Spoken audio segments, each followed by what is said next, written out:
Capítulo 221. Los refuerzos habían llegado a mediados del segundo mes de guerra. Bruno había pasado las 2 semanas anteriores despejando los campos minados que había sembrado alrededor de la ciudad de Belgrado y las trincheras excavadas fuera de su perímetro. ¿Cómo se limpia un campo minado eficazmente? Bueno, Bruno ya tenía la respuesta.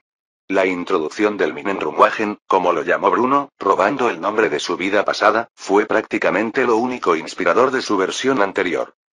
El vehículo era prácticamente un chasis de Panzer basado en los diseños de tanques de papel E-10 de la vida pasada de Bruno, pero con un mayal de minas incorporado. Sin embargo, este vehículo blindado tenía algo más en común con su predecesor: su control remoto mediante radiofrecuencia. Bruno había invertido en varios de los genios más grandes del mundo a lo largo de los años, lo que permitió que este vehículo blindado de remoción de minas con orugas existiera sin arriesgar la vida o las lesiones de una tripulación que de lo contrario tendría que pilotarlo. Y fue por eso que pudo enviar estos vehículos barreminas al campo minado sin tener en cuenta su bienestar y, al hacerlo, azotar cada mina hasta su detonación con el mayal de minas adjunto. Claro, requirió una cantidad considerable de tiempo y, sobre todo, de recursos, pero valió la pena. Bruno había trazado meticulosamente la ubicación exacta de cada mina durante la construcción de las defensas de la ciudad, por lo que tenía una capacidad precisa para localizar y destruir los dispositivos que, de no ser utilizados, podrían dejar la zona inhabitable durante quién sabe cuántas décadas. Cuando las tropas austrohúngaras y rusas finalmente llegaron para reforzar a Bruno y sus hombres, se sorprendieron al ver cómo las fuerzas alemanas estaban cubiertas de mugre. A pesar del estado actual de los soldados alemanes, estaban lejos de estar exhaustos. Después de todo, gran parte de los desminadores habían realizado trabajos pesados. Aún así, contemplar la metrópolis otrora próspera que era la capital de Serbia, ahora convertida en una ciudad fantasma por orden de Bruno, provocó una sensación de melancolía en los generales austrohúngaros y rusos. Sobre todo porque la niebla no se había disipado del todo desde que se desató la masacre.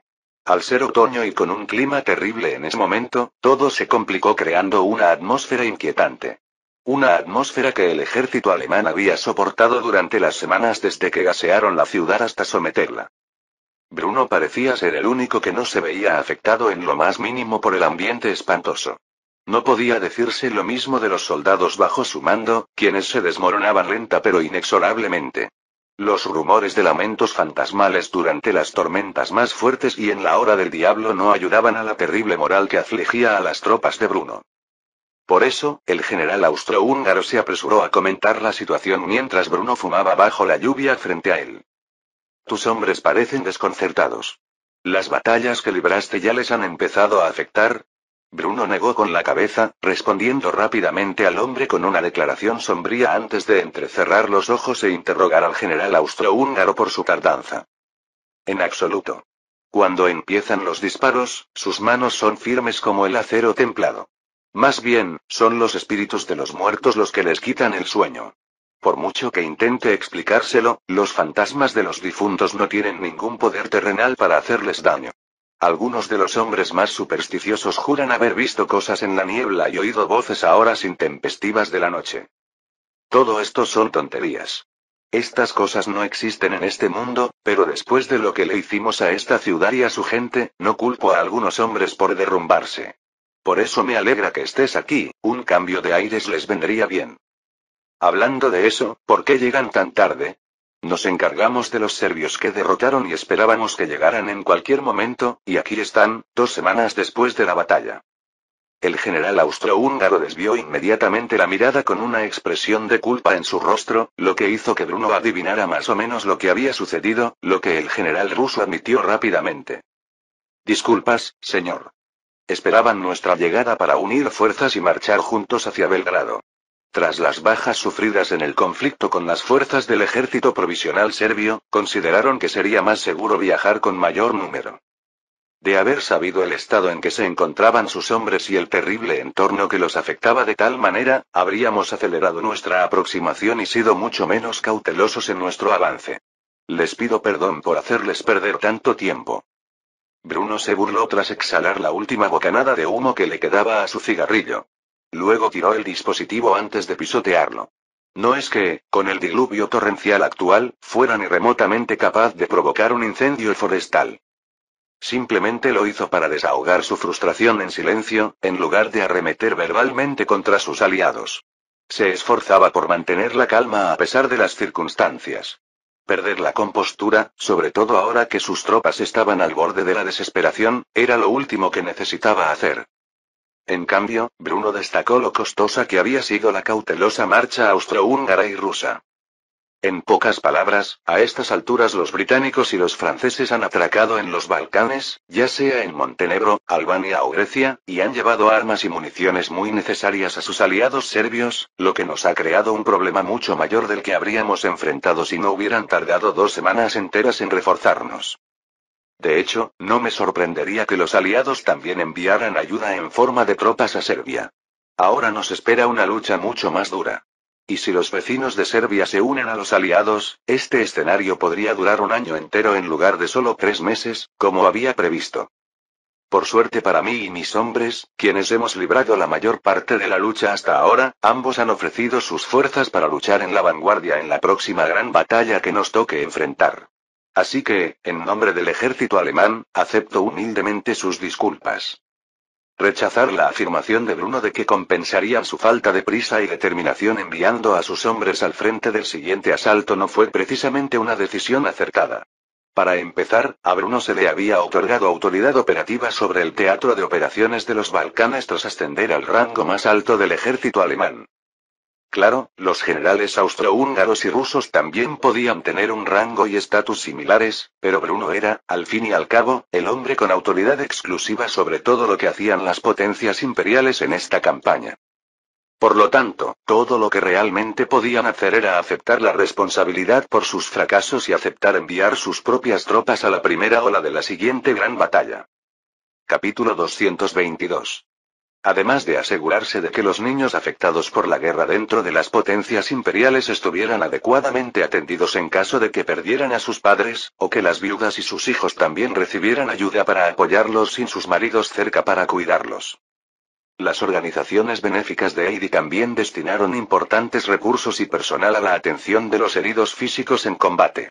Naturalmente, los soldados alemanes tenían prioridad, pero si había suficiente espacio en las clínicas y hospitales de campaña, también se atendía a los soldados austrohúngaros y rusos. La invención y producción en masa de antibióticos que salvan vidas, como la penicilina, habían hecho maravillas para combatir infecciones, reduciendo severamente el número de amputaciones que habrían sido médicamente necesarias para detener la propagación de enfermedades que de otro modo serían letales.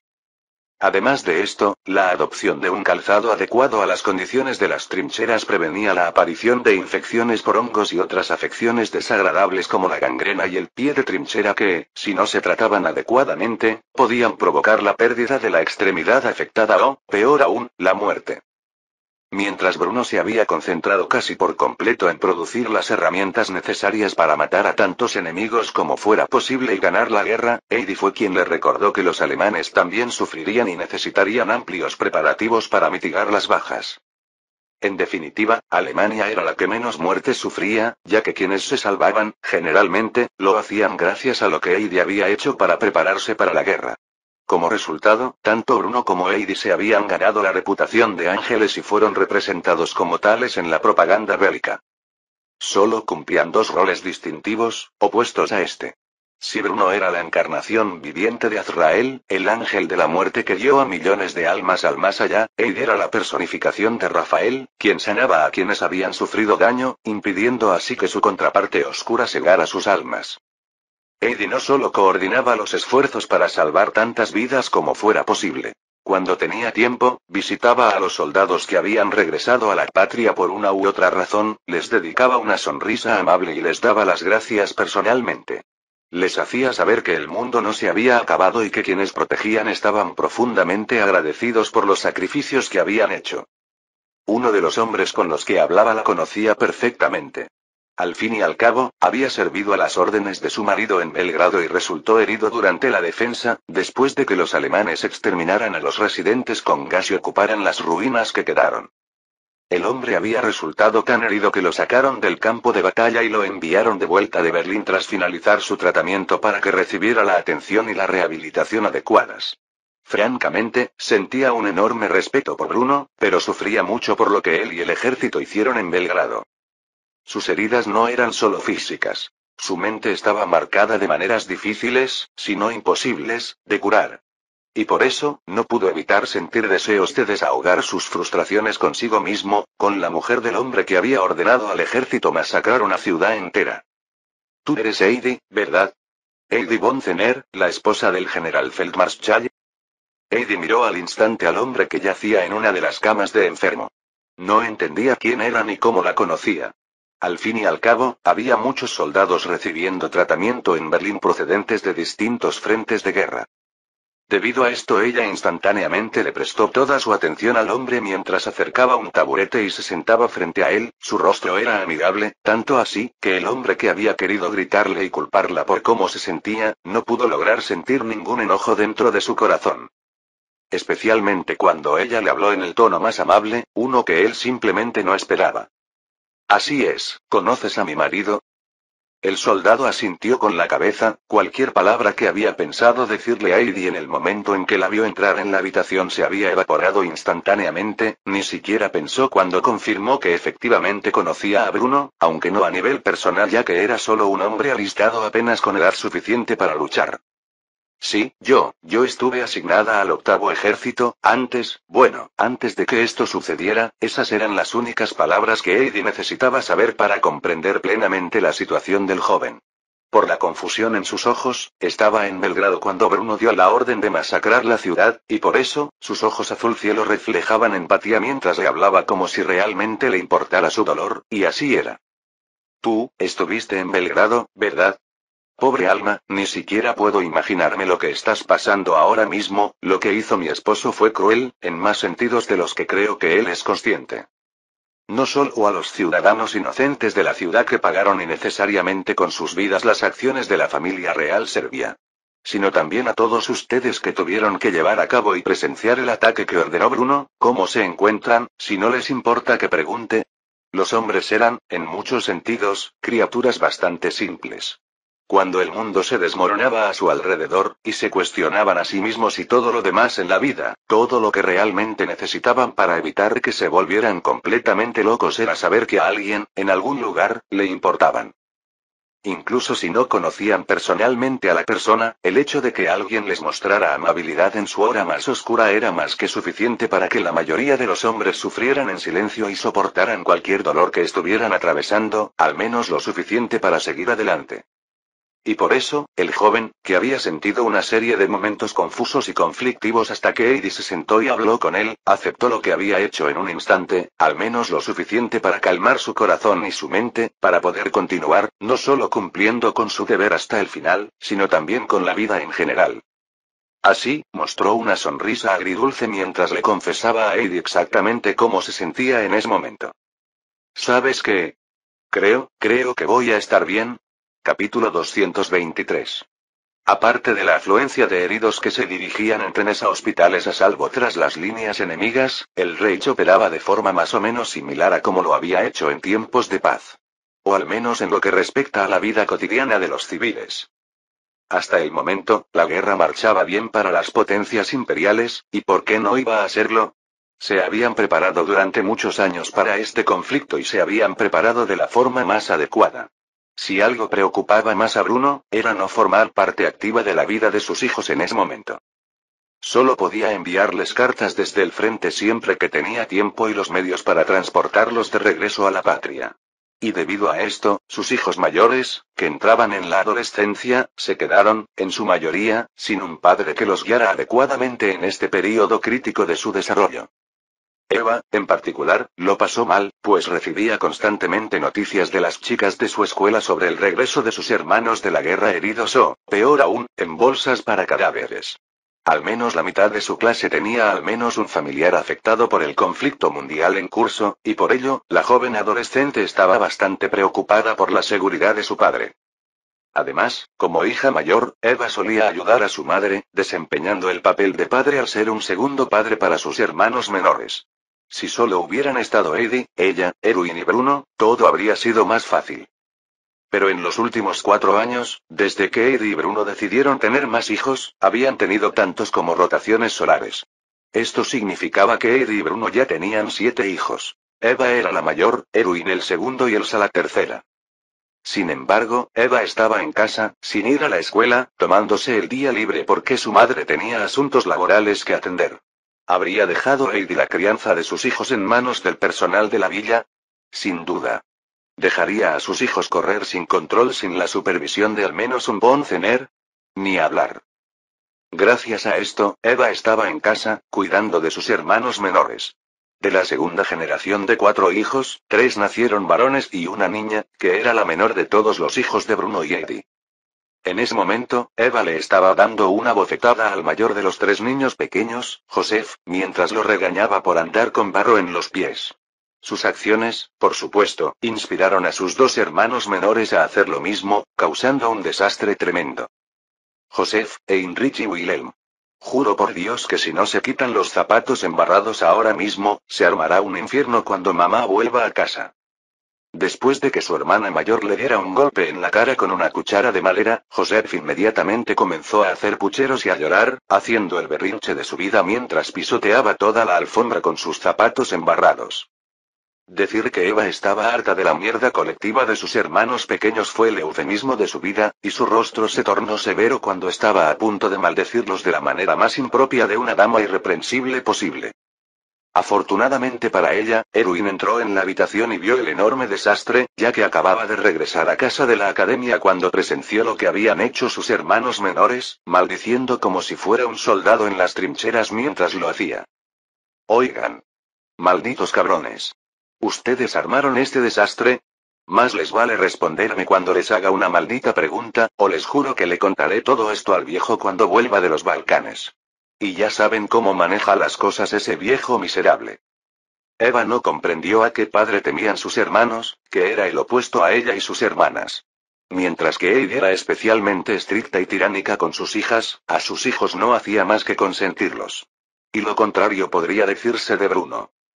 Por eso no amenazó a los niños más pequeños con la furia de su padre, ya que el hombre rara vez había mostrado un lado tan feroz hacia ella o sus hermanas. Por eso se sorprendió un poco cuando el trío de jóvenes se quitó los zapatos y los calcetines antes de ponerse firmes e inclinar la cabeza en señal de disculpa. Por favor, perdónanos. Por supuesto, Erwin sabía exactamente el castigo que su padre tendría guardado para él si hiciera algo tan escandaloso, y debido a esto, inmediatamente les dio a los 3 jóvenes una lista de tareas para concluir, de las cuales solo Joseph era remotamente lo suficientemente mayor como para manejar la más mínima de las tareas sin la ayuda adecuada del personal de la familia. Mocosos, van a tener que limpiar el desastre que armaron, y no me importa cuánto tarden. Si oigo por un instante que se relajan y obligan a las criadas a hacer la mayor parte del trabajo, los haré pintar las malditas paredes de la mansión.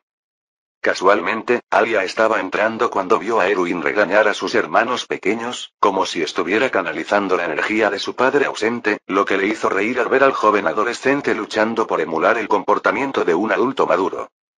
Se acercó a Erwin por detrás y acarició su cabello dorado mientras se burlaba de él delante de sus hermanos, algo que a Eva le pareció absolutamente desagradable por parte de su ahijada mayor.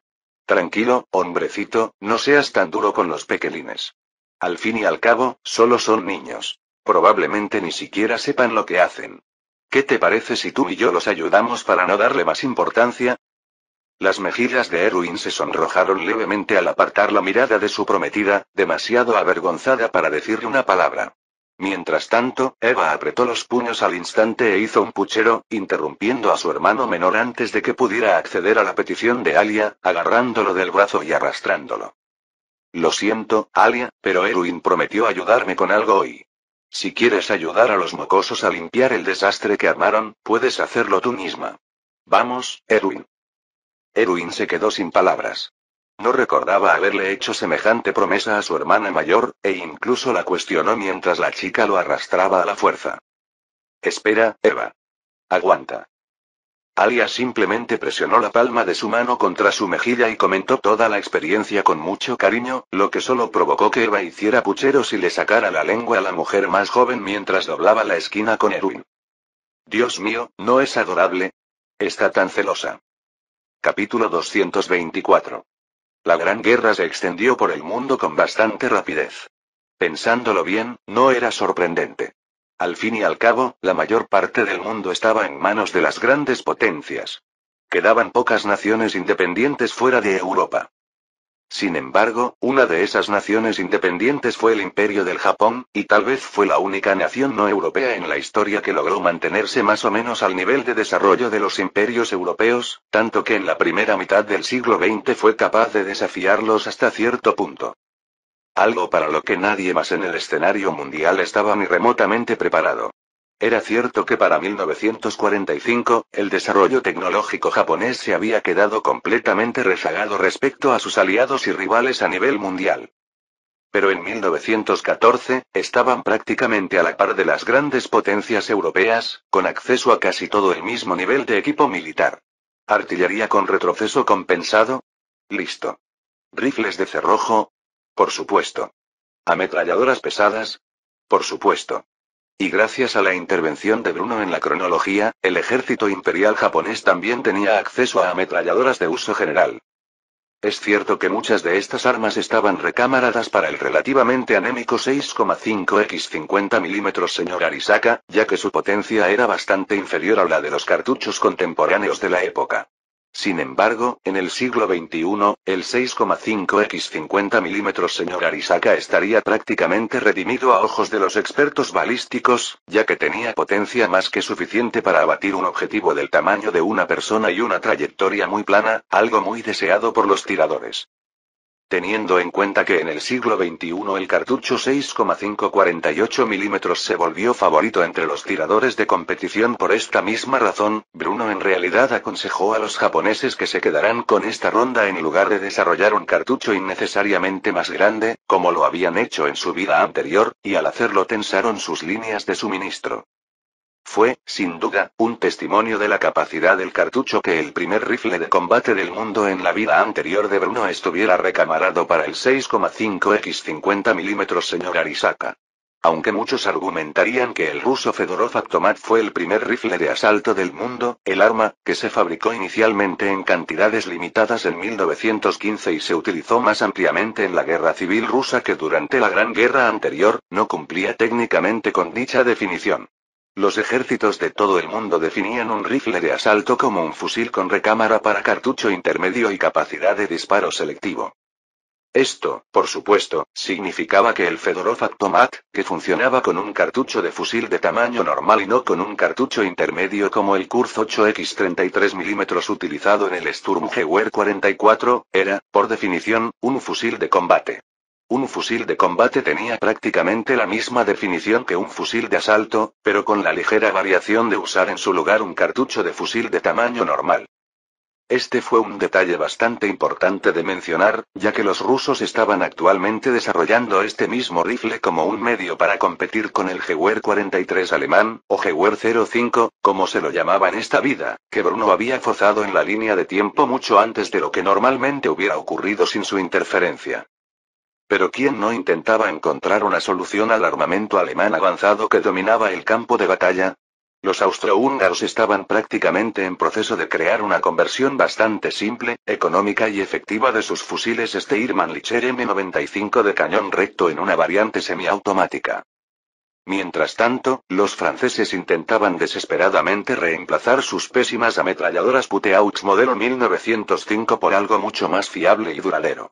Habían invertido descuidadamente en la fabricación en masa de tales armas para competir con la abrumadora cantidad de ametralladoras Maxim que los alemanes exhibieron durante la Guerra Civil Rusa.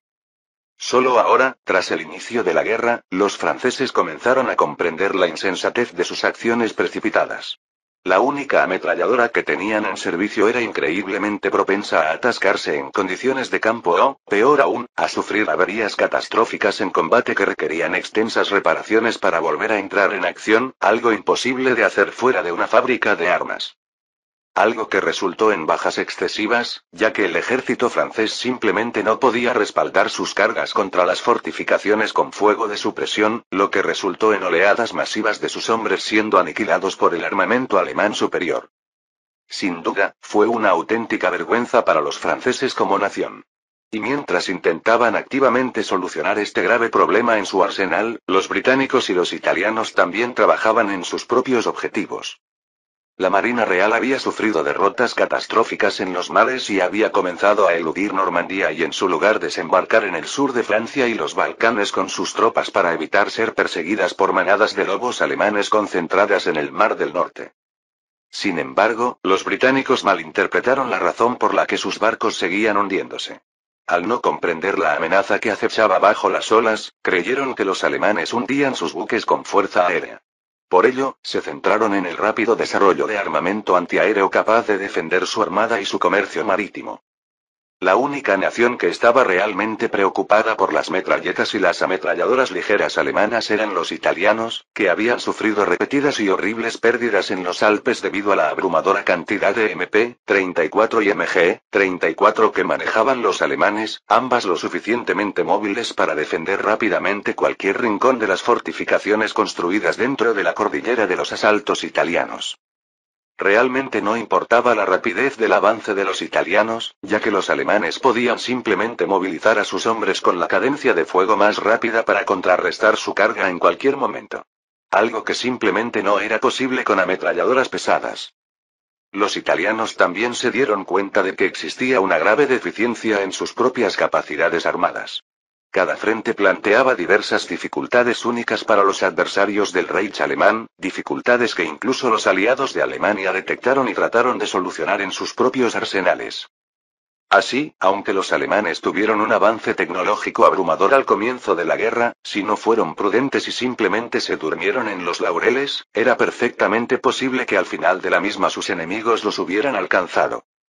Algo que Bruno tendría que tener en cuenta si quería garantizar una victoria en esta nueva línea de tiempo en la que se encontró reencarnado hace 35 años. Capítulo 225. Con la elección de William Howard Taft para el cargo de presidente de los Estados Unidos, un hombre que estaba en deuda con sus donantes dentro del Comité América I, que era a su vez un grupo de presión diseñado por Bruno para mantener a Estados Unidos fuera de la guerra, Estados Unidos y su postura oficial sobre la Gran Guerra fue de pura neutralidad. A diferencia de la vida pasada de Bruno, ni siquiera intentaron brindar ayuda material a las potencias aliadas, creyendo que cualquier intento de involucrarse, incluso indirectamente, era un incumplimiento de su deber patriótico y una violación de la visión de los padres fundadores para la nación. En pocas palabras, Estados Unidos mantuvo un comercio abierto con las naciones de ambas alianzas, sin favorecer ni a una ni a la otra, ni oficial ni extraoficialmente. Mientras tanto, los periódicos publicaban los acontecimientos de la guerra. Una de esas historias estaba siendo leída en ese momento por el presidente de los Estados Unidos, William Howard Taft, quien sonrió burlonamente ante la fotografía de las trincheras en las afueras de Belgrado, que estaba justo debajo del titular sensacionalista. El lobo de Prusia es recompensado por su defensa de Serbia. El artículo continuaba explicando que Bruno había sido condecorado con la Cruz de Hierro de primera clase por su victoria sobre el ejército provisional serbio en Belgrado. También afirmaba que, debido a su posición en el frente, Bruno aún no había recibido la condecoración, pero que el Kaiser se la entregaría personalmente la próxima vez que entrara en estado de excedencia. Sin embargo, la sola mención del apodo el Lobo de Prusia provocó una mueca de desdén en el presidente estadounidense. Era uno de los 3 apodos que usaba Occidente para referirse a Bruno. El cuarto, sin embargo, era un nombre con el que solo los japoneses lo llamaban. También era el epíteto que generalmente usaban quienes tenían una disposición más favorable hacia el general alemán. El término carnicero de Belgrado era casi siempre utilizado para referirse a Bruno por quienes lo odiaban. Mientras tanto, la plaga roja era común en los círculos antimarxistas.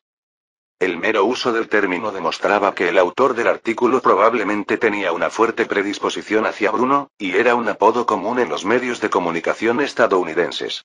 Algo que al presidente estadounidense le pareció curioso. Dime, James, ¿qué opinas de ese supuesto lobo? Empiezo a tener la sensación de que los alemanes tienen más influencia en nuestra sociedad de la que deberían. Hasta ahora, la favorable acogida de Bruno en los medios estadounidenses se había explicado razonablemente por la importante minoría de inmigrantes alemanes en Estados Unidos, así como sus descendientes, que eran ciudadanos por nacimiento. En cuanto al hombre al que Taft se dirigió, se trataba del actual vicepresidente de Estados Unidos, James S. Sherman. Sherman era descendiente del padre fundador estadounidense Roger Sherman, quien firmó la Declaración de Independencia, así como del general de la Unión William Tecumseh Sherman, conocido por incendiar el sur en su marcha hacia el mar. Si existía algo así como una nobleza estadounidense, él era sin duda miembro de esa clase privilegiada. Era natural que el hombre tuviera un sexto sentido para la política. Por eso, se adelantó las gafas antes de expresar su opinión sobre el tema que le había pedido su compañero de fila. En pocas palabras, creo que es muy probable que los medios de comunicación estén conspirando de alguna manera con el imperio alemán para mantenernos fuera de la guerra. Dicho esto, no creo que sea prudente investigar más. Después de todo, fuimos elegidos bajo la promesa de permanecer neutrales. Así que, a menos que los alemanes cometan una estupidez increíble como atacar a nuestra nación y a su gente, les sugiero que no se pongan a patear el avispero, como dirían. ¿No creen? Taft no pudo evitar dejar el periódico a un lado mientras se recostaba en su asiento. Tenía una expresión tranquila mientras explicaba sus ideas al respecto. Las guerras que se libran al otro lado del Atlántico no son asunto nuestro. Mientras podamos sacar provecho de los europeos y su locura absoluta, no veo razón para elegir un bando. ¿No te parece, amigo? Un silencioso asentimiento del vicepresidente confirmó su acuerdo al respecto. Por ello, optaron por observar la guerra desde la distancia y no les importaron en absoluto los intentos de Alemania de influir en la neutralidad estadounidense. En toda la historia de la humanidad, hubo 4 naciones que no fueron colonizadas por los europeos ni estuvieron sujetas a su influencia, ni total ni parcialmente. Esas 4 naciones fueron Japón, Corea, Tailandia y Liberia. Sin embargo, esto también era engañoso, ya que los japoneses habían colonizado a Corea antes de que los europeos pudieran apoderarse de ella. Liberia estaba prácticamente bajo la protección de Estados Unidos durante la lucha por África. Estados Unidos en sí fue una nación fundada y creada por colonos europeos y sus descendientes, lo que en realidad significa que solo había 2 naciones en la lista de 4 que se salvaron de estar sujetas a la influencia de una gran potencia. De estas 2 naciones, solo una era una potencia menor. El reino de Siam, que posteriormente se conocería como Tailandia. Tailandia era un país neutral, o al menos lo era en 1914. Al fin y al cabo, estaban muy influenciados por ambos bandos de la Gran Guerra y mantenían una relación relativamente buena con ambos. Dicho esto, los intereses europeos en la región y la ayuda al desarrollo del reino del sudeste asiático no se debían necesariamente a la bondad de sus corazones. Se habían firmado una serie de tratados desiguales entre Siam y las grandes potencias mundiales. Aunque se había cedido un territorio significativo en el sudeste asiático a Francia y al Reino Unido durante negociaciones que finalmente concluyeron en 1909, estableciendo las fronteras de la nación como estaban actualmente, el rey actual, Rama VI, decidió finalmente mantenerse al margen de la guerra. En total. Sin embargo, rumores sobre los alemanes y sus formas bárbaras de conducir la guerra habían comenzado a llegar a sus oídos, específicamente del ministro de Asuntos Exteriores del rey, que era anglófilo, y esto causó a Rama VI una gran preocupación con respecto a la guerra en curso. Por ello, decidió contactar a uno de los 48 ciudadanos alemanes empleados en el gobierno siamés y preguntarle si su tío le estaba mintiendo.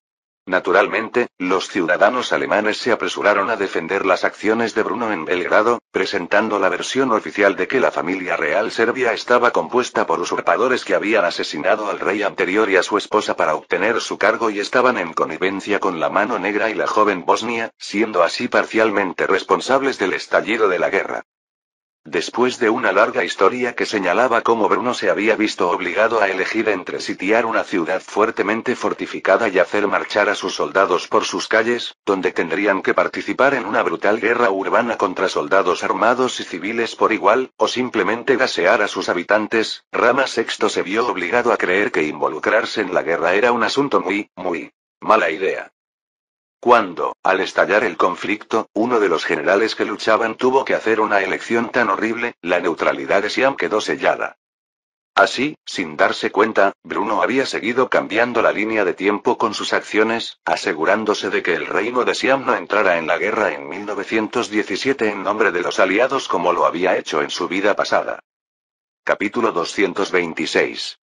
El despliegue de aviones de combate especializados no era algo que nadie hubiera planeado, salvo Alemania. Gracias a esto, los alemanes prácticamente establecieron la supremacía aérea en sus propias fronteras. Al optar por garantizar que sus aviones detectaran los movimientos del enemigo y coordinaran ataques con otros activos en tierra, como tanques y vehículos blindados, emplearon una forma de táctica de armas combinadas que el mundo aún no había comenzado a comprender verdaderamente. Normalmente, los aviones alemanes actuaban como aeronaves de reconocimiento o de ataque terrestre. Detectaban los movimientos del enemigo y enviaban sus posiciones a inteligencia por radio. Mientras tanto, se coordinaría un ataque sobre la posición enemiga junto con la artillería, los bombarderos y cualquier recurso de reconocimiento blindado escondido detrás de las líneas enemigas que estuviera en posición de atacar. El resultado fue bastante devastador para las tropas francesas y británicas que se atrevieron a atacar las fronteras alemanas. Los alemanes no rehuyeron la oportunidad de emplear tales tácticas en Luxemburgo, donde las líneas de batalla habían avanzado después de que Francia violara la soberanía del Gran Ducado, neutral y desarmado, sin provocación ni aviso. León descubrió rápidamente que escapar de la mirada de los pilotos alemanes en el cielo era la pesadilla de un loco. Por ello, tanto franceses como británicos comenzaron a invertir en potencia aérea y aviones de combate que pudieran competir con los E-51, empleados en gran número por el ejército alemán. Se requerían medidas drásticas para combatir la supremacía aérea alemana. Por ello, Francia básicamente instaló una ametralladora en la parte superior del Nieuport 10, que el piloto podía disparar mediante una palanca serpenteante. No era exactamente lo que se llamaría un diseño original ni bien pensado, pero, sinceramente, era más o menos lo mismo que hicieron al principio de la guerra en la vida pasada de Bruno. Este diseño tenía problemas obvios y, en resumen, era inferior en todos los aspectos imaginables a lo que los alemanes estaban utilizando. Desde la perspectiva francesa, era mejor que no competir por los cielos en absoluto y, en cambio, tener todos sus aviones de reconocimiento derribados u obligados a huir en el momento en que avistaban cazas alemanes en la distancia. Debido a esto y a sus recientemente modernizados aviones de combate, los franceses decidieron audazmente disputarle a Alemania su propio espacio aéreo, o al menos lo habrían hecho si Alemania no hubiera reunido una fuerza propia para impedirles llegar a la frontera. Francamente, Bruno se había excedido con los preparativos para la guerra. Las defensas fronterizas eran completamente impenetrables para el enemigo, incluyendo el armamento antiaéreo de la Segunda Guerra Mundial que estaban desplegando. Los cañones antiaéreos de 2 centímetros por sí solos eran más que suficientes para aniquilar cualquier avión que los franceses intentaran usar para cruzar las fronteras alemanas. Pero si los cañones antiaéreos de 3,7 centímetros se consideraban excesivos, los de 8,8 centímetros eran simplemente sádicos. Aunque las unidades antiaéreas alemanas tenían poco que hacer, el ejército alemán consideró oportuno librar una batalla aérea contra los franceses en cuanto se presentó la oportunidad, en lugar de simplemente cruzarse de brazos y derribarlos desde el cielo con las decenas de miles de cañones antiaéreos a lo largo de la frontera alemana. Por ello, pilotos famosos de la época, como Manfred von Richthofen, surcaban el cielo, acercándose a sus oponentes a velocidades vertiginosas, o al menos relativamente hablando. Los pilotos franceses, como era de esperar, se sentían intimidados. Quienes habían sobrevivido a enfrentamientos previos con la Luftstreitkräfte sabían perfectamente a qué se enfrentaban. Aunque sus superiores les prometieron que estos nuevos cazas eran más que capaces de derribar los aviones alemanes del cielo, aquellos con más cerebro que valentía entendieron que las ametralladoras alemanas estaban ocultas y no montadas torpemente en la parte superior de sus aviones como las suyas. Por lo tanto, los pilotos franceses con algún tipo de inteligencia realizaban la señal de la cruz mientras volaban de cabeza hacia una muerte potencial. En cuanto a Manfred von Richthofen, ya había derribado 12 aviones enemigos, incluso cazas sin los medios para combatirlo en un combate justo. A pesar de ello, no se confiaba demasiado. La inteligencia informó que los franceses habían equipado sus aviones con armas para intentar igualar las fuerzas, y por ello, se tomó la amenaza muy en serio. Ese nivel de respeto se desvaneció al instante en el momento en que abrió fuego contra un avión francés y su estructura de lona y madera se iluminó como el 4 de julio. Estaba disparando munición incendiaria Mauser de 7,92 x 57 milímetros. No eran lo suficientemente grandes como para explotar, pero sí se incendiaron al impactar. Incluso acribillar el fuselaje de lona y la estructura de madera con más de una docena de balas convertiría el avión entero en una hoguera. Mientras tanto, los proyectiles Level 8X 50 mm R disparados por las ametralladoras Maxim de los aviones franceses eran balas estándar sin capacidad perforante ni incendiaria. Debido a esto, las balas, aunque eran perfectamente capaces de atravesar los fuselajes de aluminio de los E-51 que utilizaban los alemanes, no tenían ninguna posibilidad contra las modificaciones que Bruno hizo a su diseño general. Bruno había aprendido más o menos de su vida pasada. No solo aumentó la potencia general del motor del E-51, sino que también le incorporó dos mejoras adicionales para equipararlo con sus rivales de su pasado. Uno era un asiento barra cabina blindado. El otro consistía en un total de 4 ametralladoras Mauser MG-17 de 7,92 x 57 mm. Esto significaba que los E-51 que los alemanes utilizaban en esta vida protegían a los pilotos de las armas de la época a menos, claro, que tuvieran la mala suerte de recibir un impacto en la cabeza, a la vez que proporcionaban una impresionante cadencia de fuego de 4.800 disparos por minuto con sus 4 cañones si se disparaban simultáneamente. En otras palabras, en comparación con la singular ametralladora pesada refrigerada por agua Maxim montada torpemente en la parte superior de los biplanos franceses Nieuport 10 de madera y lona, los cazas alemanes podían incendiarlos con una sola ráfaga sin inmutarse por sus disparos, moviéndose hacia el siguiente objetivo y eliminándolos antes de que pudieran responder. No hace falta decir que pilotos excepcionales como el Barón Rojo habían más que duplicado su total de muertes hasta el momento en la guerra en esta única batalla. Capítulo 227. Grecia se encontraba en una posición bastante singular tras las guerras de los Balcanes. Su territorio se había más que duplicado, e inicialmente mantenía una alianza con Serbia para unirse en caso de que una u otra fuera atacada por un tercero. Este tratado se hizo en referencia a Bulgaria, aunque no lo mencionara explícitamente. Pero los otomanos pronto comenzaron a entrar en conflicto con los griegos por las islas del Egeo. Naturalmente, Grecia quería responder con la guerra, pero Serbia se negó. Tras el agotamiento de sus fuerzas por las guerras de los Balcanes y las amenazas de ambos bandos, tanto de Bulgaria como de Albania, Serbia solicitó a Grecia una solución pacífica a la disputa. Esto, por supuesto, dejó un amargo sabor de boca a los griegos. Luego vino el asesinato del archiduque Francisco Fernando y la declaración de guerra de Austria-Hungría, que sumió al mundo en una guerra total. Tras haber sido reprendidos por los serbios cuando solicitaron inicialmente su ayuda contra los otomanos, los griegos respondieron de la misma manera cuando se trató de la invasión conjunta de Serbia por parte de las potencias imperiales.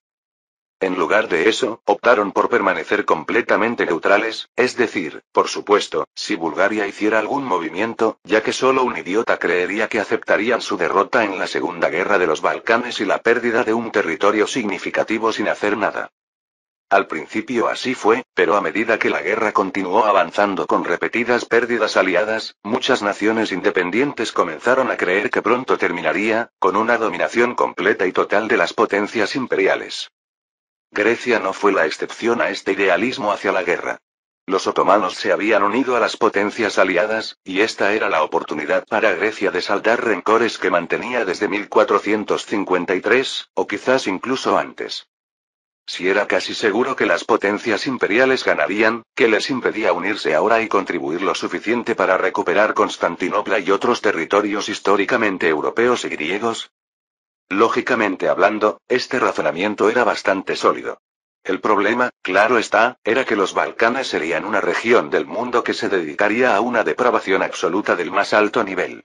Si los griegos anunciaban repentinamente su entrada en la guerra en nombre de las potencias imperiales, Bulgaria pronto se uniría a los aliados. Sin duda, Bruno tenía sentimientos encontrados sobre este asunto. Por un lado, sentía que uno de sus pequeños arrepentimientos del desenlace de la Primera Guerra Mundial y de los años de caos global que siguieron a su conclusión era que, lamentablemente, los griegos no recuperaron el control de la ciudad santa de San Constantino ni de las tierras que la rodeaban. Y, al hacerlo, aislaron por completo al mundo islámico de Europa. Por otro lado, Bruno sentía un gran afecto por Bulgaria, al menos desde una perspectiva histórica. Fue la única nación durante la Gran Guerra que fue remotamente capaz de asumir su propio peso dentro de las potencias centrales y, siendo sinceros, el único aliado capaz de Alemania durante el conflicto. Al mismo tiempo, 20 años más tarde, durante la Segunda Guerra Mundial, los búlgaros volvieron a apostar la casa por Alemania, demostrando una vez más que eran la única nación de las potencias del eje que era remotamente capaz de defenderse en batalla. Por lo tanto, fue una sorpresa cuando el rey de Grecia anunció que se uniría a las potencias imperiales y declararía la guerra a todos sus adversarios. Siendo así la primera nación balcánica, aparte de Serbia y Montenegro, en unirse a la Gran Guerra en esta nueva línea temporal.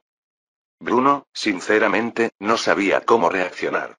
Tendría que llevar al ejército helénico a la victoria.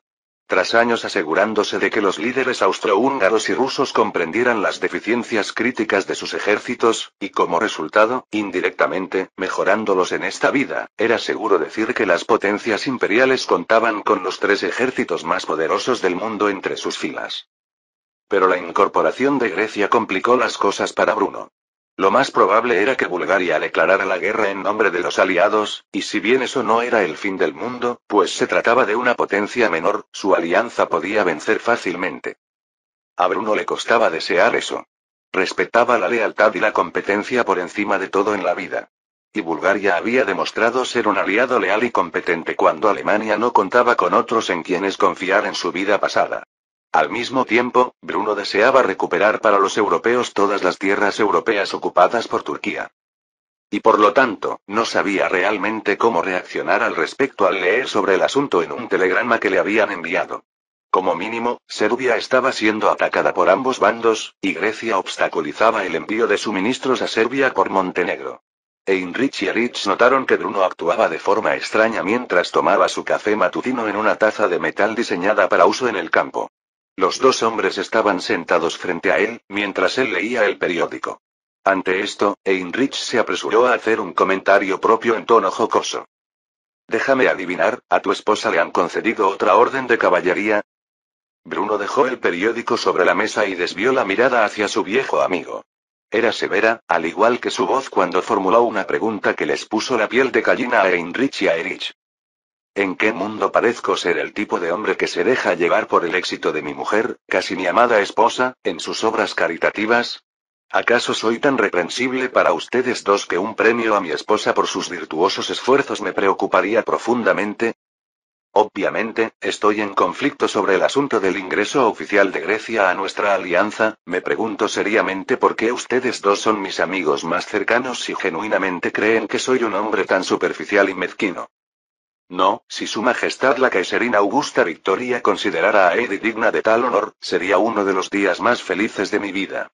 Justo después de mi boda y el nacimiento de mis hijos. Erich y Heinrich inclinaron la cabeza con remordimiento. A veces olvidaban lo en serio que Bruno se tomaba a su familia y su bienestar. Pero Erich tenía que plantearse la pregunta que ambos tenían en la cabeza. Mentes. Lo siento, pero, estoy confundido, se le han concedido todos los honores que Rusia puede otorgar por su servicio voluntario a la Casa Romanov. Incluso ahora, el Kaiser le otorga el privilegio sin precedentes del rango de mariscal de campo general a la edad de 34 años por sus contribuciones al Reich alemán, y continúa premiándolo por sus esfuerzos en el campo de batalla.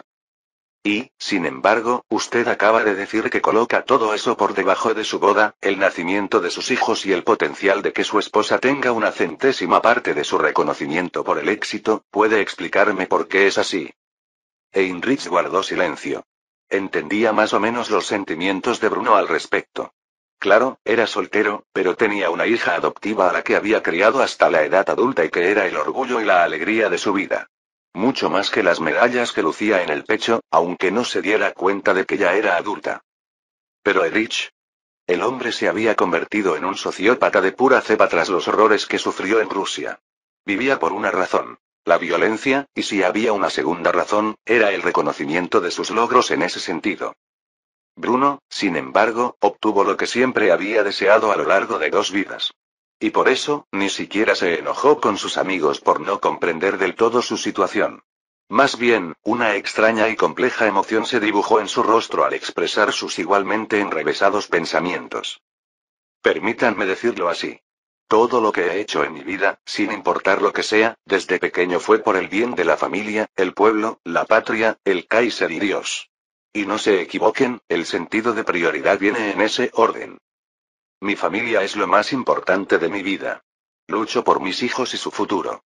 Los logros de mi esposa en caridad eclipsan por completo mi propia y sangrienta indumentaria. Soy un asesino en masa y, en el más estricto sentido, debo ser condenado como criminal de guerra.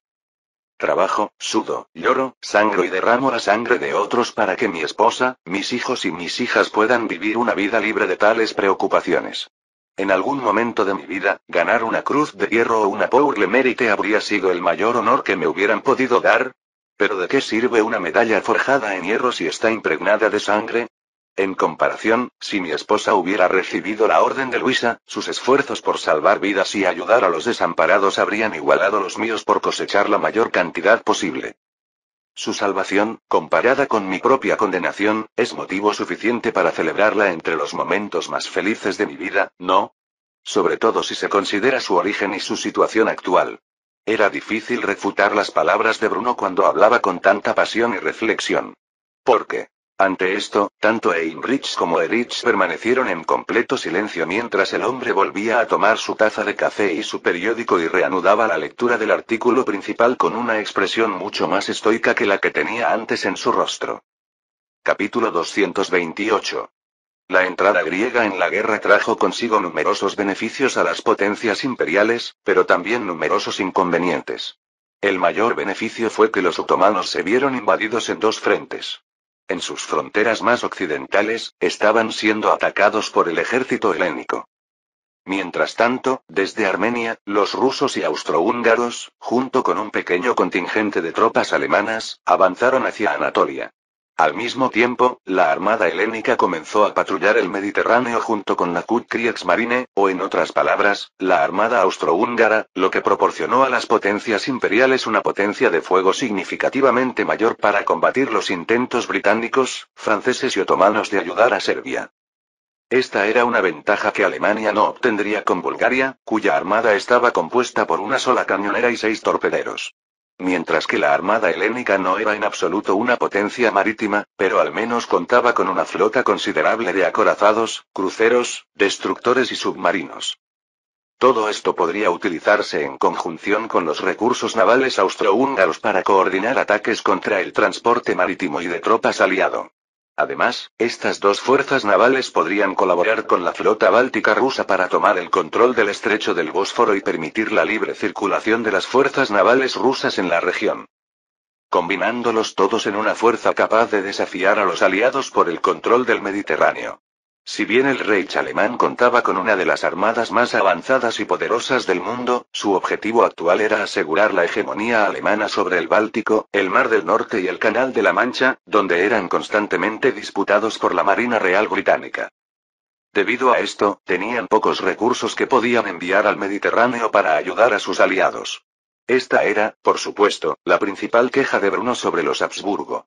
Su orgullo como antiguos emperadores del Sacro Imperio Romano Germánico había impedido prácticamente la unificación de Austria con el Reich alemán. Con ello, Austria impidió a Alemania acceder al Mediterráneo, de gran importancia tanto económica como estratégica.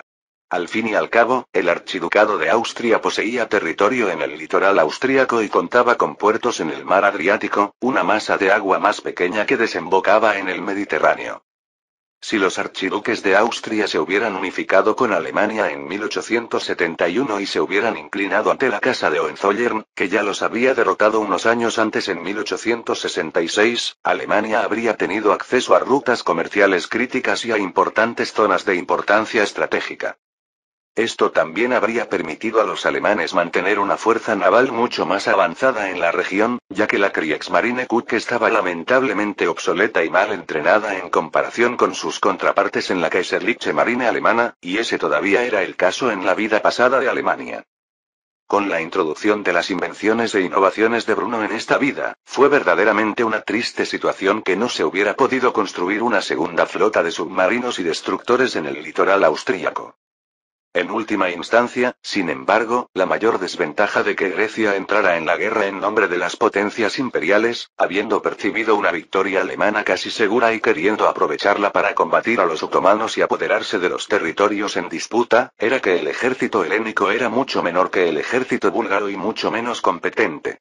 Por ello, Bruno tuvo que reflexionar un tiempo sobre qué era más importante para Alemania en ese momento. ¿Más efectivos en la trituradora que era la guerra de trincheras?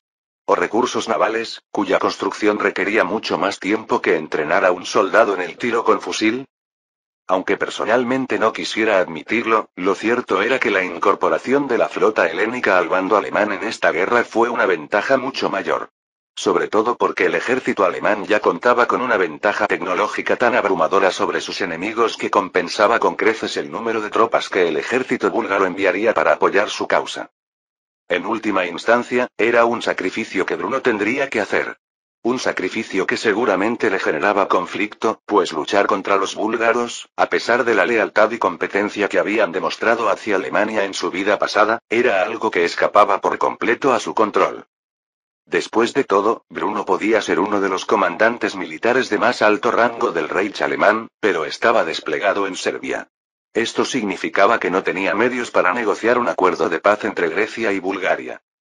Bruno tampoco podría llegar a tal acuerdo, ya que las regiones en disputa entre ambas naciones eran tierras que, según él, pertenecían legítimamente a Grecia. Ceder cualquiera de las tierras en disputa de Bulgaria, basándose en la legitimidad de las reclamaciones de ambas naciones, era simplemente absurdo para Bruno.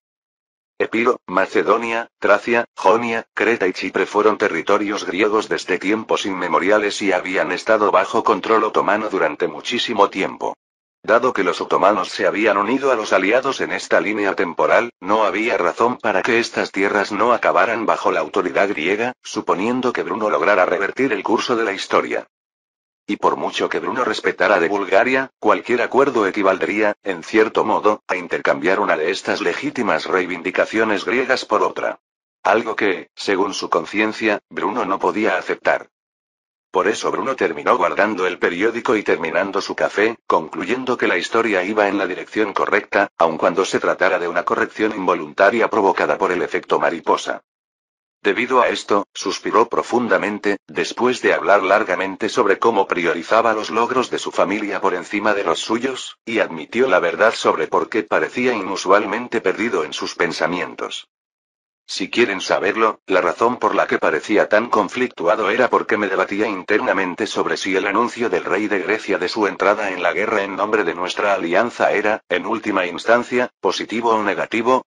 Heinrich y Erich se miraron en silencio, después de la revelación bastante emotiva de que a Bruno le importaban muy poco sus logros personales y, en cambio, estaba centrado en el bienestar y el legado de su familia. Honestamente pensaron que su conflicto por lo que ellos pensaban que era un asunto relativamente pequeño parecía fuera de lugar. Erich, sin embargo, siempre interesado en tratar de comprender qué complejas maniobras geopolíticas estaba tramando Bruno en su cabeza, se apresuró a preguntar por qué Bruno había pensado tanto sobre un tema tan insignificante. Disculpen, pero estoy un poco confundido.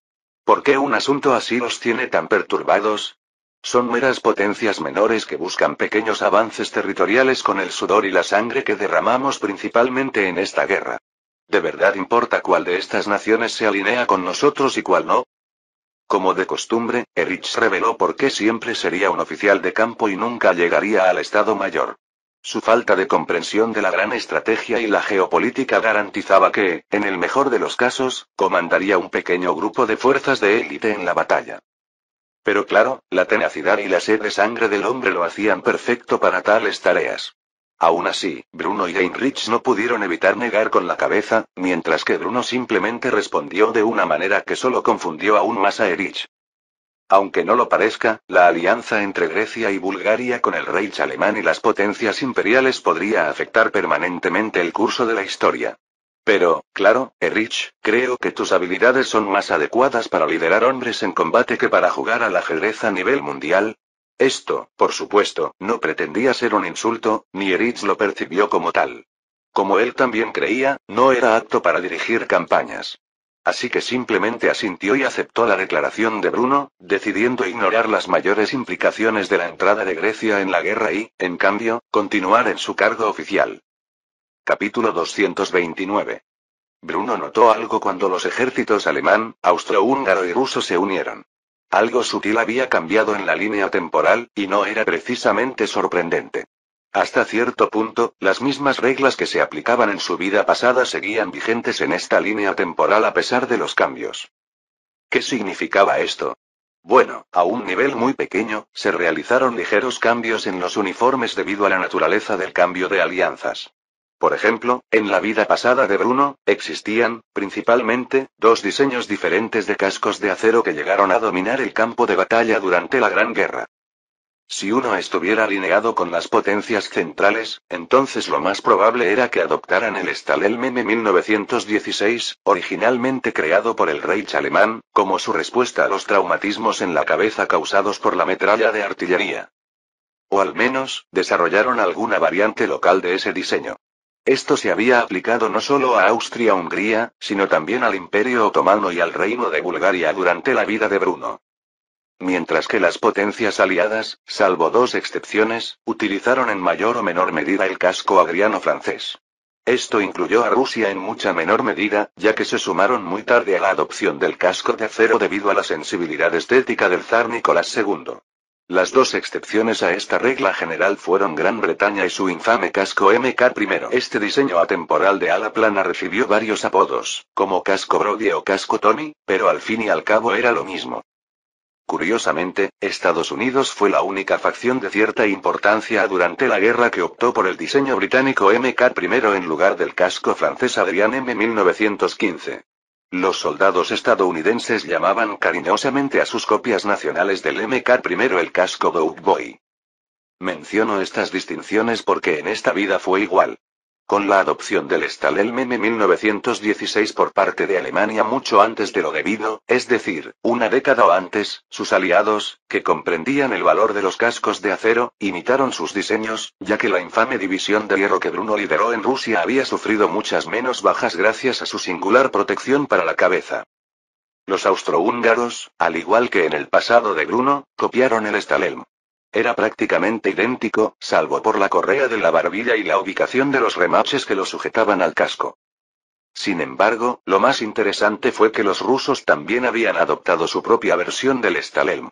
Una copia exacta de la versión alemana, con la única distinción de que el escudo de armas del Imperio ruso estaba blasonado en el centro.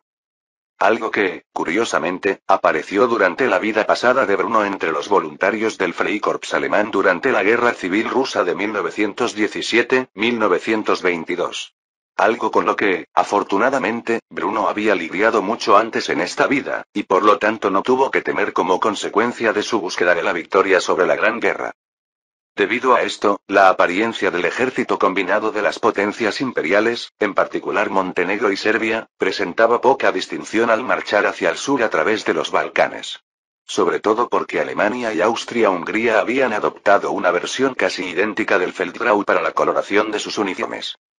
Los uniformes rusos apenas se diferenciaban en este aspecto, pues eran más de un verde oliva que de un gris verdoso. Aún así, los Stahlhelms, el equipo de cuero marrón y las polainas no los diferenciaban de sus aliados, que compartían un equipamiento similar. Aunque los cortes de sus uniformes y sus insignias eran completamente distintivos, tales cosas eran difíciles de detectar a la distancia, por eso, si uno miraba desde lejos, incluso con binoculares, la enorme fuerza de hombres moviéndose en tándem unos con otros casi parecía una fuerza de 1.000.000 de soldados alemanes para los no iniciados. Lo cual era un pensamiento aterrador considerando la eficiencia con la que los alemanes habían lidiado con sus rivales a nivel mundial. Y debido a esto, cuando el gobierno provisional serbio recibió de sus exploradores la información de que alrededor de 1.000.000 de soldados alemanes avanzaban hacia su territorio, los líderes entraron en pánico al instante. La realidad era que solo unos 300.000 de esos soldados eran alemanes. Tras la victoria en Belgrado y su exitosa defensa, Bruno ordenó al segundo ejército, junto con el 11 ejército, invadir el reino de Montenegro. Montenegro se mantuvo neutral durante el primer mes de la guerra. Es decir, hasta que Bruno aplastó a la mitad del ejército real serbio en la frontera y arrasó su capital en un solo mes. En represalia, el pequeño reino balcánico declaró rápidamente la guerra a las potencias imperiales. La realidad era que, desde el comienzo de la guerra en julio, Montenegro había estado transportando tropas y suministros a sus territorios para apoyar a Serbia, todo bajo el pretexto de la neutralidad. Sin embargo, en el momento en que declararon la guerra, Bruno estaba bien preparado para contrarrestarlos, y al hacerlo dividió sus propias fuerzas. Esto no fue precisamente difícil, con refuerzos rusos y austrohúngaros. Pudo reservar 2 ejércitos de campaña completos para la campaña de Montenegro y, al hacerlo, aún contaba con aproximadamente 1 millón de hombres, más o menos, para combatir al ejército provisional serbio. Normalmente, sería fácil para un explorador debidamente entrenado distinguir entre las tropas alemanas y las de sus aliados. El problema era que el ejército provisional serbio dependía básicamente de hombres con un entrenamiento mínimo y del equipo que pudiera reunir. Así, la idea de que los 300.000 hombres que utilizaban transporte motorizado para equipar a sus tropas y eran los únicos soldados alemanes dentro del enorme ejército que avanzaba hacia el sur, hacia Serbia, nunca siquiera pasó por sus mentes. En cambio, se asumió que los aproximadamente 700.000 hombres con uniformes similares pero que marchaban a pie y llevaban su equipo sobre sus propias espaldas o en caballos y mulas de carga también eran soldados alemanes, lo que resultó en una interrupción involuntaria de la inteligencia serbia y de la inteligencia aliada en general. De cualquier manera, el gobierno provisional serbio estaba ahora en un estado de pánico interno y estaba considerando si tirar la toalla por completo o ir a Montenegro y Albania para continuar la guerra mediante una campaña de guerrillas combinada. Especialmente ahora que Grecia había anunciado su entrada en la guerra y atacaría a Serbia desde el sur, mientras que Alemania lo hacía desde el norte. Era una situación realmente pésima. Pero en realidad, la situación actual era mucho mejor para los serbios de lo que pensaban, teniendo en cuenta que los soldados y la artillería alemanes constituían solo una minoría de los que se dirigían hacia ellos. Capítulo 230. No era exagerado decir que los esfuerzos humanitarios de Heidi tuvieron un rédito monumental para el Reich alemán, sus veteranos heridos y sus familias. Menos muertes significaron menos huérfanos y viudas. Y quienes nacieron fueron bien atendidos gracias al apoyo financiero que Heidi les había proporcionado a través de su organización benéfica nacional. El resultado de estos actos desinteresados fue generalizado y bien conocido, en parte debido a la influencia que tenía la familia von Zener sobre la prensa, pero también porque las buenas acciones realizadas solo por ellos eran una rareza en este mundo. El altruismo era un concepto que solo existía en teoría. Era una idea de lo que la humanidad podría ser, pero en realidad nunca lo sería. Siempre que un ser humano hacía algo que pudiera percibirse como altruista, siempre había algún motivo oculto. Vanidad, fama, penitencia o simplemente miedo a no cumplir la voluntad de Dios. Todo acto generoso tenía un motivo egoísta, si no lo impulsaba por completo. Era simplemente la naturaleza humana, y Heidi no era la excepción. Aunque sus razones para ser tan caritativa no eran ocultar algún pecado mayor, o simplemente acariciar su propio sentido de la virtud. 2 razones que, se podría decir, eran las más reprobables para cometer una buena acción. Más bien, ella realmente intentaba cambiar de la persona que había sido a algo más ideal. Eso era lo que pasaba con el cambio. Era casi imposible que alguien cambiara su verdadera naturaleza para mejor. Era increíblemente fácil que alguien se derrumbara y se corrompiera hasta un punto en el que pudiera hacer cosas que antes se consideraban inconcebibles. Pero convertirse en algo mejor, o incluso en algo completamente bueno, era una idea idealista, una esperanza a la que se aferraban los necios, pensando que con el tiempo podrían dejar de ser los miserables que son ahora. ¿Podrían cambiar su comportamiento? Por supuesto, e incluso entonces, la dificultad de hacer algo así en cuanto a la superación personal rara vez era fácil. Sin embargo, la naturaleza de cada persona estaba arraigada en su cuerpo, mente y alma. De ahí la frase un leopardo no puede cambiar sus manchas, un modismo común en inglés. Rara vez las personas se convertían en mejores personas a nivel intrínseco, y por eso el reconocimiento de patrones era una de las mayores habilidades de supervivencia que uno podía poseer.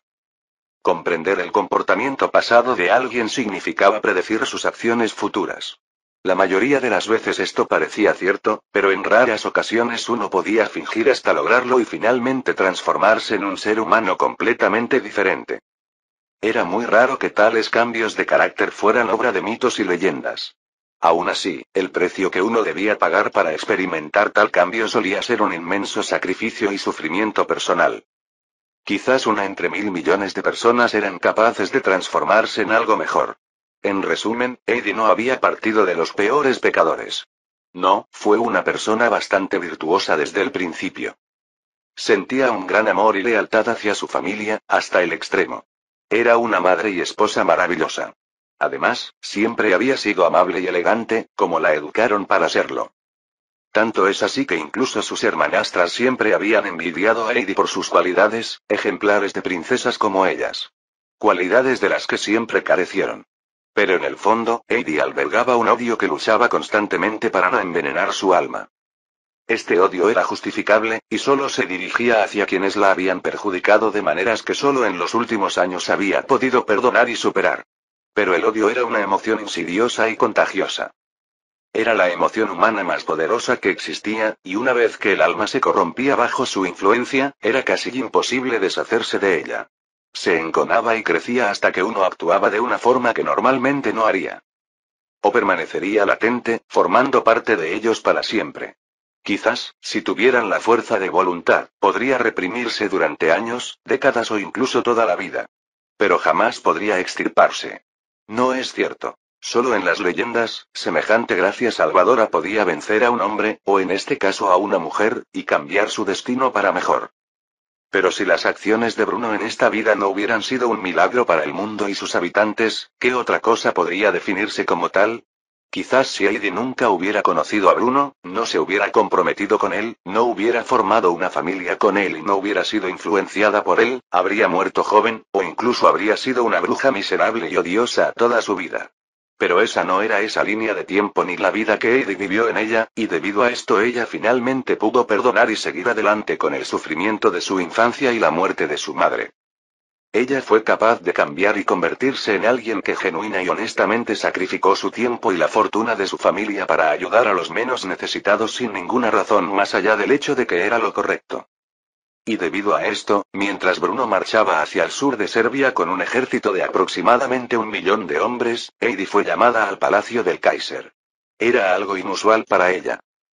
Para que le concedieran personalmente una audiencia con el emperador alemán. Cada vez que ella y sus hijos eran invitados al palacio imperial era por influencia de Bruno. Esta era la primera vez que Heidi estaba sola y se había solicitado su presencia.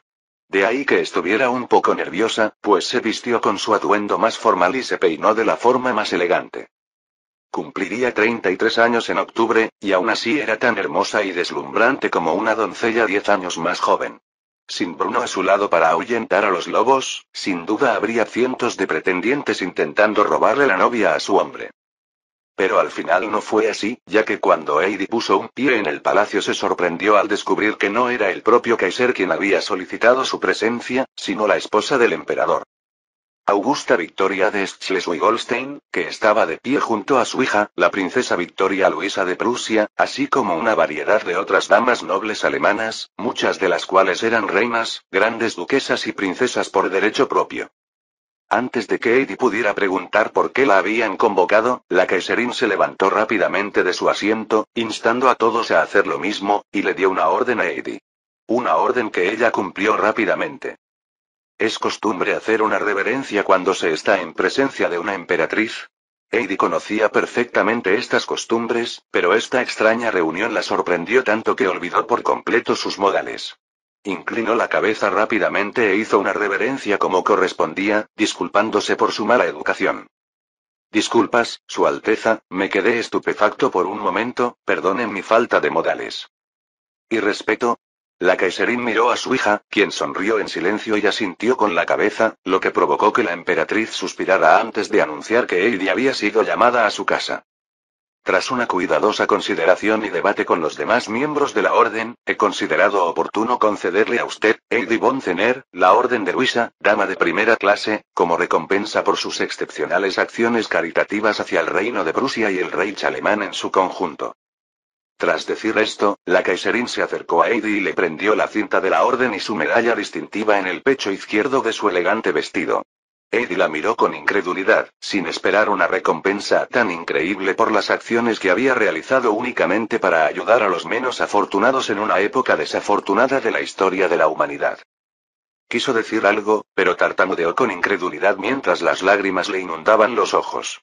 Un acto que provocó que todas las demás mujeres le sonrieran y consolaran a la mujer que ahora figuraba entre la orden más selecta de aristócratas del Reich alemán.